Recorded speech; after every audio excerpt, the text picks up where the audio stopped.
Elias. Diga para o teu irmão, diga assim: Deus quer levantar você neste tempo.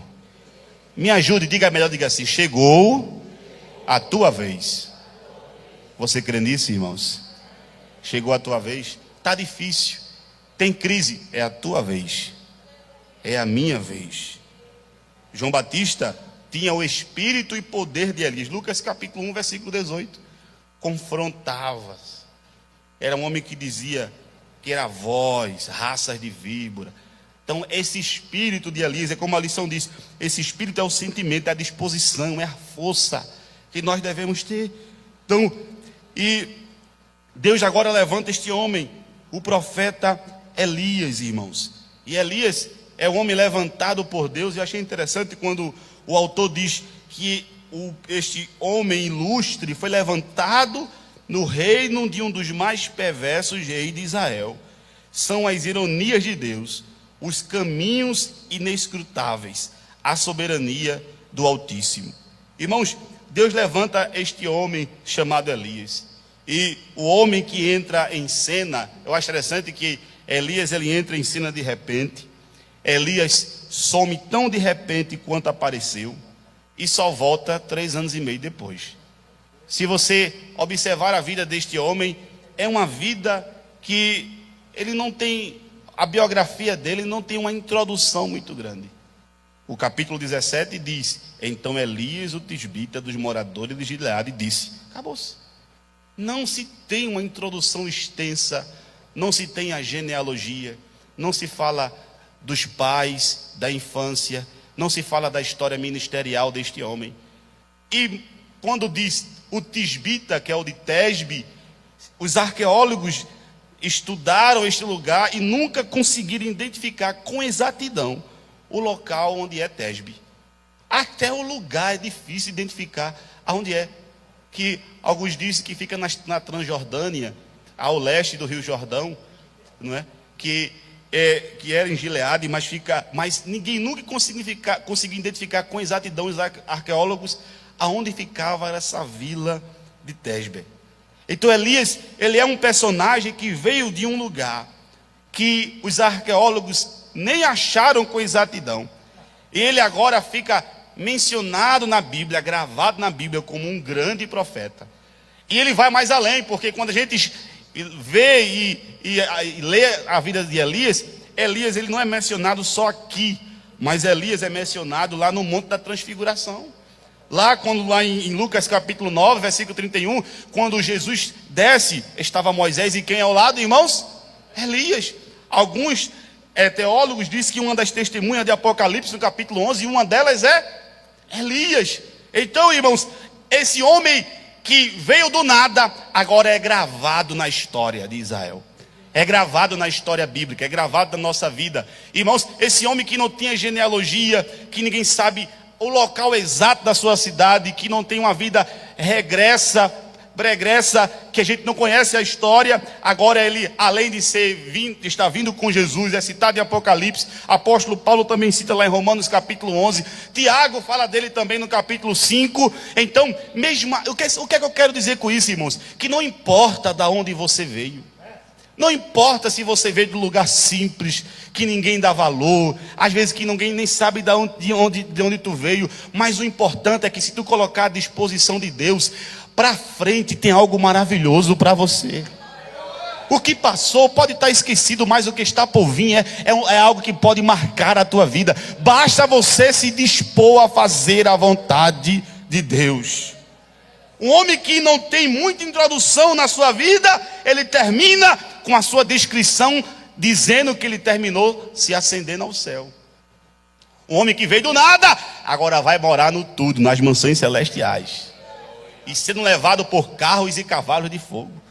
Assim era este personagem. Então Deus levanta este homem comum com um chamado extraordinário. Um homem ordinário recebeu algo extraordinário, de um Deus extraordinário, agora traz uma chamada para um homem ordinário. E esse homem é um homem escolhido por Deus, do mesmo jeito que eu e você somos escolhidos por Deus. Por isso que 1 Coríntios 11, 27 e 28, o autor diz que Deus escolheu as coisas loucas do mundo para envergonhar os sábios, escolheu as coisas fracas do mundo para envergonhar os fortes. Deus escolheu as coisas humildes deste mundo e desprezíveis e aquelas que não são, para reduzir as nadas às que são. Eu venho da parte de Deus dizer aqui nessa noite: não importa se na tua história tem alguém importante, se teu pai é alguém ou se não é. Quem sabe o teu histórico de vida pregressa é um histórico onde muitas coisas foram cometidas que você quer até esquecer, mas Deus está dizendo: faz a minha vontade, que eu tenho uma história linda daqui para frente para realizar na tua vida, onde vai marcar vidas e você vai passar, e muita gente vai ainda contar o que Deus fez em você e através de você. Deus levanta quem quer, decide quem Ele quer usar, porque isso é a vontade de Deus. Deus gosta de pegar essas coisas que não são para confundir as que são, irmãos. Deus gosta de confundir a mente humana. Quem sabe você até diz: eu estou em Cabrobó, eu estou lá no sítio, eu estou em tal lugar, mas Deus escolheu você mesmo. Para cada tempo Deus tem um homem certo, e se você dizer não a um chamado de Deus, você está dizendo que Deus errou, e Deus não erra. Deus escolheu você e Ele sabe os teus limites, as tuas falhas. Ele está dizendo para mim, para você nessa noite: não retroceda, não olhe para trás, não pense que eu não te escolhi, porque eu escolho quem quero. Eu sinto Deus aqui nesta noite. Um homem comum, chamado extraordinário, surge de repente, como a lição diz, sem genealogia, formação profética, longe do centro político, estava lá no deserto de Gileade. Mas agora Deus pega este homem, como o próprio autor correlacionou, que é um tipo da igreja, porque Elias sai de um lugar inóspito e vai proclamar, vai trazer uma mensagem. E aqui eu dou uma ressalva: nós que temos a vocação de Deus dada para nós para trazer uma mensagem, nós não podemos ser apenas pregadores, mas devemos ser mensageiros. Amém, irmãos? Pregador é falar só aquilo que a gente aprendeu, mas o mensageiro é a mensagem que veio do céu. Às vezes a gente lê, abre, mas no meio da palavra desce uma mensagem. Deus quer mensageiros. Um dia desse eu ouvi o pastor Sócio dizendo algo e eu recebi. Ele disse assim: eu não quero estar atarefado, eu quero estar ocupado. E Deus, ele disse para ele, e eu escutei, eu disse: eu estou muito preocupado porque eu estou muito atarefado, mas eu quero estar ocupado. Eu disse: por quê? Qual a diferença? Ele disse: porque ocupado é aquilo que me ocupa por completo. Eu quero Deus por completo, quero que Ele ocupe a minha vida. E atarefado é muitas tarefas. É tempo da gente se ocupar em Deus, nas coisas de Deus. Amém, irmãos? Às vezes a gente está atarefado demais e Deus diz assim: vem, e eu tenho uma mensagem para tu falar para outro. Tu és um mensageiro. Diga para o seu irmão, diga assim: tu és um mensageiro de Deus. Não, diga melhor, parece que você não está entendendo. Deus está falando aqui nessa noite. Toca no teu irmão assim, balança ele com a educação assim, só para ele entender a mensagem que está descendo. Diga assim: tu és o mensageiro de Deus. Ai de ti se tu não cumprir a vontade do Senhor. Vai. Por isso que Paulo disse: ai de mim se não anunciar o Evangelho. Nós somos mensageiros. Deus nos escolheu para proclamar. Oh, irmãos, essa mensagem que está na boca da igreja tem que ser proclamada, irmãos. Esse negócio de aceitar este mundo, a gente está vivendo no tempo em que o mundo ele está pressionando a igreja, os líderes, ao ponto deles se sentir acuados e não querer sair para falar a verdade, não trazer uma mensagem confrontadora. Vamos voltar ao sentimento do que é ser igreja e pertencer a um evangelho do Deus Todo-Poderoso, irmãos. Vamos entender que a mensagem de Cristo é confronto contra o pecado, é confronto contra essas imoralidades que tem aí neste mundo. Aceite os confrontos de Deus. Uma das coisas que eu gosto de pertencer a essa igreja, porque ela me confronta. Ela diz, e para mim através da palavra, que eu tenho que melhorar mesmo, irmãos. Aqui não tem uma igreja para a gente querer a palavra que a gente quer ouvir, mas a palavra que a gente necessita ouvir. Aceite a retidão do céu, a exortação do alto,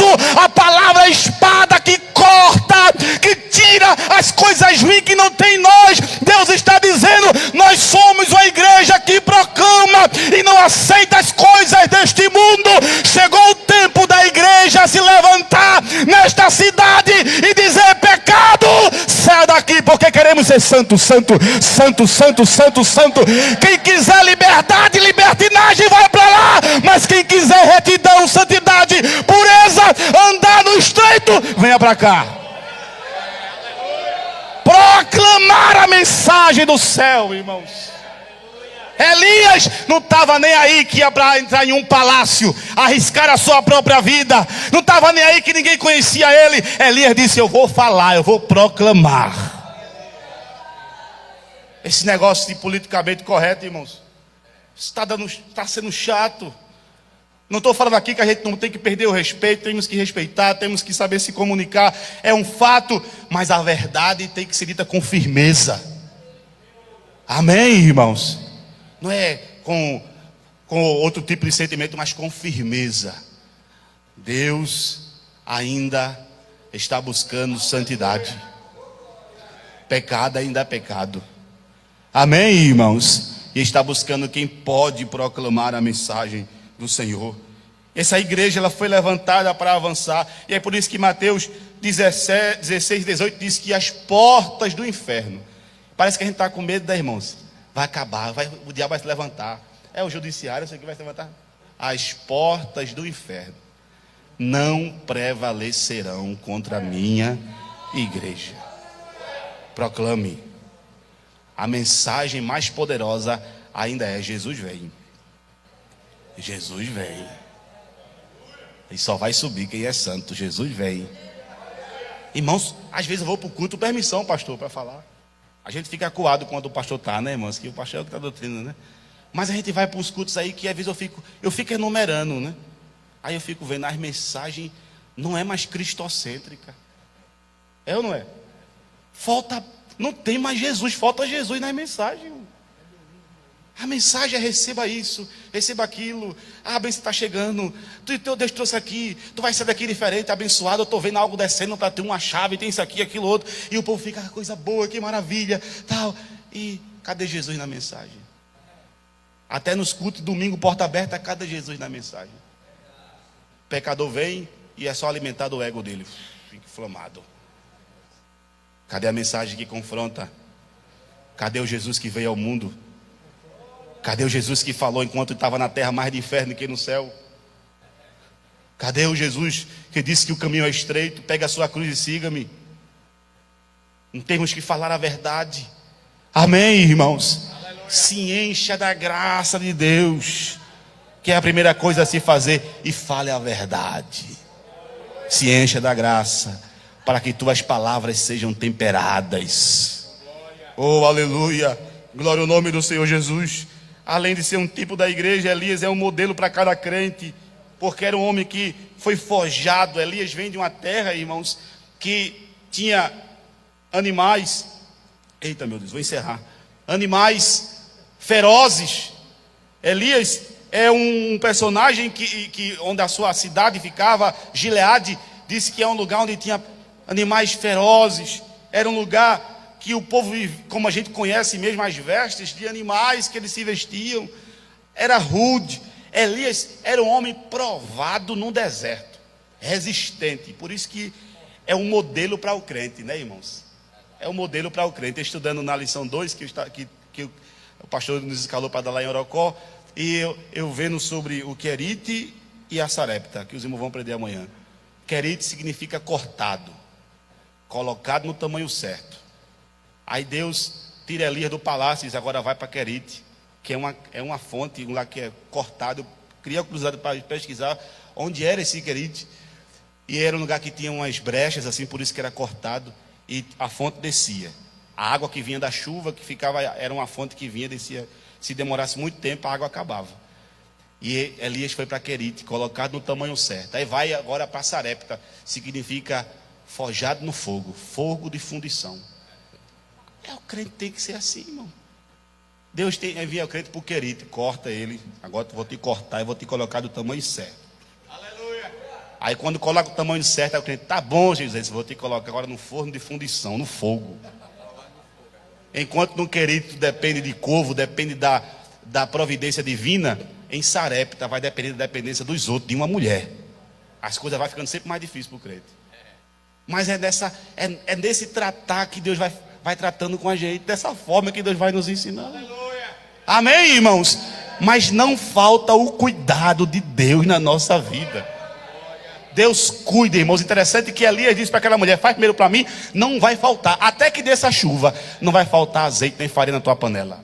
Vai ter pouquinho todo dia, até chover, até a chuva vir, mas todo dia vai ter, todo dia vai ter, todo dia vai ter. E eu vou te forjando, eu vou te formando, eu vou te colocando no fogo, mas o segredo está no centro da vontade de Deus. Então, Elias é um modelo de crente que era formado, forjado, passou pela prova, vivia testado no deserto, e este homem que sai do anonimato, agora aparece para entregar uma grande mensagem. Eu vou encerrar aqui. Olha a mensagem de Elias, que mensagem poderosa. Elias vem, aí o texto diz: então Elias, o tesbita dos moradores de Gileade, disse a Acabe. Irmãos, eu acho interessante o versículo, diz assim: Elias, o tisbita dos moradores de Gileade, disse a Acabe: vive o Senhor teu Deus. Irmãos, quando eu estava lendo alguns comentários desse texto, eu vi algo que é interessante. Ele diz assim: parece que Elias, ele está trazendo uma mensagem dotada somente da fé e da crença que ele tinha na palavra, porque os profetas daquele tempo diziam assim: assim me disse o Senhor. Não é? Veio a minha palavra do Senhor. Mas Elias não. E quando você vê Tiago, lá no capítulo 5, diz assim: Elias orou para que não chovesse, e não choveu. Depois orou para que chovesse, choveu. Aí parece que tem sentido realmente que ele diz assim: segundo a minha palavra. Parece que, eu vou me atrever a dizer isso, parece que não foi Deus assim, entrega a mensagem, parece que foi a fé de Elias. Sabe por quê? Deuteronômio capítulo 11, versículo 16 e 17... diz que Moisés, na lei da obediência, diz assim: se vocês não obedecerem, Deus vai cerrar o céu, não vai chover na terra. Será que Elias não lembrou? Diz assim: esse povo, a imoralidade está grande demais. Eu vou dizer a Acabe que não vai chover lá não. Irmãos, as condições meteorológicas estavam na palavra de Elias. Entendeu o mistério? Não tem aquela mulher do clima, do repórter, né? Na semana que vem não vai chover. Aí ele diz assim: agora eu vou dar uma condição meteorológica de 3 anos e 6 meses. Segundo a minha palavra, eu estou dizendo que pelos meus estudos, glória a Jesus, pela fé, o que eu conheço do meu Deus, pela lei da obediência, não vai chover. Aí Deus está assinado aqui em cima também: vai chover não, porque eu sou fiel no que falo. Deuteronômio capítulo 11, versículo 16 e 17 diz: eu sou fiel. Aí Elias entra, irmãos, no palácio, parece que tinha uma audiência marcada.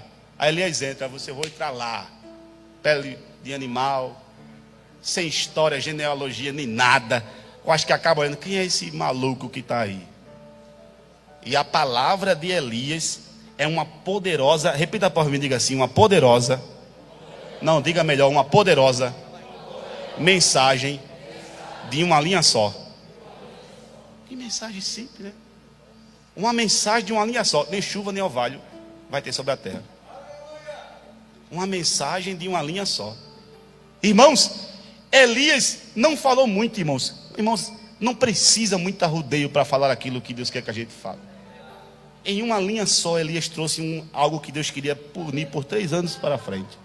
Os historiadores dizem, o Esber fala que o tempo de chuva em Israel era março e abril, depois outubro e novembro. Era a chuva que abastecia aquela cidade. E quando a gente vê, Elias passou 1 ano em Querite e 2 anos em Sarepta. E Tiago diz que ele passou 3 anos e 6 meses. Ele diz: não haverá chuva durante 3 anos. Era como se, o Esber disse, era como se Elias tivesse visto a chuva de abril parar. Aí já estava 6 meses até novembro. Ele disse assim, aí ele disse: agora durante 3 meses não vai ter chuva, durante 3 anos não vai ter chuva. Já está em seca.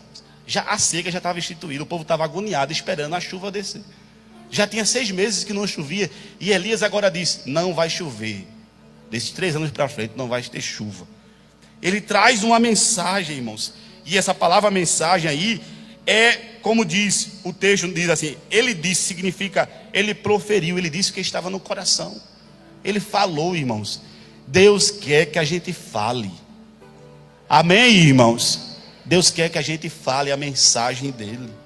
E Elias começa assim: olha, eu acho bonito, eu vou encerrar. Ele diz assim: disse a Acabe: vive o Senhor, Deus de Israel. Eu quero que você entenda o contexto. Baal estava instituído como um Deus de Israel.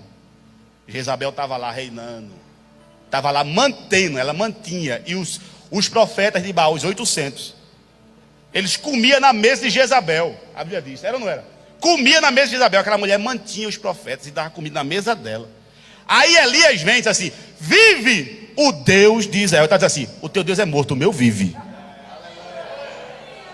Vive o Deus de Israel. Vive. Meu Deus está vivo. Olha que palavra confrontadora. Vive o Senhor Deus de Israel, perante cuja face estou. Ele diz assim: olha, eu estou aqui, ó, face a face. Aleluia. Eu sou íntimo dele. Está pensando que eu surgi agora é porque eu do nada caí de paraquedas? Não, ó, no anonimato eu já estava ali, ó. Tem gente, irmão, que quer pregar, mas não tem história passada. Quer ser usado, mas ó, ninguém via, mas Elias já vivia com Deus, ó. A Bíblia não fala, mas é um homem que cuja face estou. Ele está dizendo assim: eu tenho intimidade, tu nem me conhece, mas eu estou assim com ele, ó. O pastor não conhece, o irmão não conhece, o prefeito não conhece, o presidente não conhece, mas eu sou amigo dele. Tem coisa melhor do que ser amigo de Jesus, irmãos. Tem gente hoje que está procurando tanta honraria nesta terra, mas a melhor coisa é ser amigo de Deus, porque quando a mensagem vir, Deus abre palácio, Deus abre senado, Deus abre câmara legislativa, Deus abre qualquer casa de poder nessa terra, mas a mensagem tem que falar pelaquele que Deus quer usar. Deus está dizendo: tu não és pequeno, tu és alguém que eu escolhi. Está no anonimato, está esquecido, mas chegará uma mensagem que tu vai ter que dar ela. Oh, aleluia. Nem chuva e nem orvalho. Oh, aleluia. Nem chuva nem orvalho, como eu disse, uma mensagem de uma linha só. Ele disse: nem chuva nem orvalho haverá. Que coisa maravilhosa, irmãos. Eu não vou mais adiante, mas eu sinto Deus aqui nesta noite. E Ele está bem pertinho da gente aqui neste lugar. Nem chuva nem orvalho vai cair, segundo a minha palavra. Deu as costas. Irmãos, eu fiquei imaginando como eu estava falando assim: como é que foi que Elias entregou essa mensagem? Será que ele falou brabo? Será que ele falou meio assim? Eu ficava, né? Que a gente fica imaginando, né? Será que ele chegou cheio de moral, assim: ei, majestade, né? Será que tinha audiência marcada? Ou ele chegou lá e disse: tem um profeta aí, está dizendo que é profeta e quer falar algo com o senhor. Eu não sei, eu sei que com firmeza foi. Eu sei que, eu imagino que ele entregou a mensagem e virou as costas. Eu não sei, eu acredito que é o instalador desse. Pode ser que teve outras conversas. Não, irmão, que conversa? O pastor está dizendo que 8 vezes ele falou com o rei Acabe, sempre no ataque, nunca na defesa. Tanto é que no capítulo 17, Acabe disse assim: és tu perturbador de Israel? Eu disse: tu e tua casa. Ele viu Obadias disse: vai avisar lá que agora eu vou. Agora manda e fala. Quando Acabe veio ele: és tu perturbador que instituiu aqui a seca? Ele disse: é tu e tua casa, perturbador de Israel. Eu não, sou profeta do Senhor. Aleluia. Oh, aleluia. Nem chuva e nem orvalho. Porque eu quero frisar isso, irmãos, porque tem seca, tem crise que Deus permite, para depois derramar uma grande chuva e instituir Ele como Deus verdadeiro novamente. No Brasil, Deus está permitindo uma crise moral, espiritual, na esfera política. Estamos vivendo uma degradação em todas as instâncias. Mas quando eu estava lendo essa palavra, Deus estava falando com o meu coração e está dizendo: foi eu que permiti que a seca viesse sobre esta terra, porque eu vou provocar chuva novamente para o meu nome ser glorificado nesse país. Só quem provoca a crise pode resolvê-la. Essa crise no Brasil, só quem resolve é Deus. Essa seca de moralismo, essa seca de espiritualidade que nós não temos mais, esse poder, essa graça, o mover de milagres, sinais que ainda não acontecem. Aquilo que Elias falou, teve sinais confirmando. Elias disse: não vai chover, e 3 anos e meio estava confirmando a palavra de homem de Deus. Deus está dizendo: sinais vão confirmar o eu vou ser instituído novamente como um Deus do povo. Brasil, por muito tempo atrás, 30 anos, 40 anos atrás, disse que era o lugar do avivamento. O pastor Jabson lembra isso. O celeiro do avivamento mundial, Brasil. O diabo disse, eu vou mirar para lá. Mas Deus tem um plano nesse país. Deus tem um plano nesta cidade. Eu disse, eu estava andando aqui atrás, foi no consultório com a minha esposa levar a minha filha, e eu vi 4 rapazinhos, adolescentes e uma mocinha, uma adolescentezinha.